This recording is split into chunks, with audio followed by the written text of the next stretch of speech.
কিয়ামতের মাঠে যখন সমস্ত মানুষকে আল্লাহ পাক উঠাবেন, হিসাব নিকেশ নেওয়া হবে এবং চুল ছেঁড়া বিশ্লেষণ করা হবে, যার ব্যাপারে নবী সাল্লাল্লাহু আলাইহি ওয়াসাল্লাম বলছেন, একটা শিংওয়ালা ছাগল যদি একটা শিং ছাড়া ছাগলকে গুঁতো দিয়ে থাকে অন্যায়ভাবে, কিয়ামতের মাঠে আল্লাহ পাক ওই শিংহীন ছাগলকে শিং দিয়ে বলবেন, তুমি গুঁতা মেরে এখন প্রতিশোধ নাও। মানে বিচারটা এতটাই সূক্ষ্ম হবে। এরপর আল্লাহ পাক মৃত্যুকে হাজির করবেন একটা প্রাণীর রূপে, একটা পশু বা একটা প্রাণীর রূপে মৃত্যুকে ডেকে আনা হবে এবং একে জবাই করে দেওয়া হবে, মানে মৃত্যুকেও মৃত্যুবরণ করতে হবে। আমি কি বুঝাতে পারছি?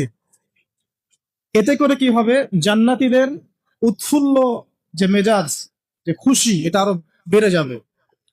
কারণ তারা বুঝতে পারবে যে এরপরে আর কোনো মৃত্যু নাই, আমরা অনন্তকাল জান্নাতে থাকবো ইনশাআল্লাহ। আর যারা জাহান্নামী, তাদের আক্ষেপ, দুঃখ, কষ্ট, যন্ত্রণা আরো বেড়ে যাবে। কারণ তারা বুঝতে পারবে, কাশ যদি মৃত্যু হতো, জাহান্নামে আযাব ভোগ করে মরে যেতাম, মাটি হয়ে যেতাম। সূরা নাবার শেষের দিকে পড়ে দেখবেন, ইয়া লাইতানি কুনতু তুরাবা, হায় আমি যদি আজকে মাটি হয়ে যেতাম। ঠিক আছে? সূরা ফুরকানে আল্লাহ পাক বলছেন, তোমরা একটা মৃত্যুকে ডেকো না, বহু মৃত্যুকে ডাকতে থাকো। জাহান্নামীরা মৃত্যুকে ডাকতে থাকবে কিন্তু মৌত হবে না।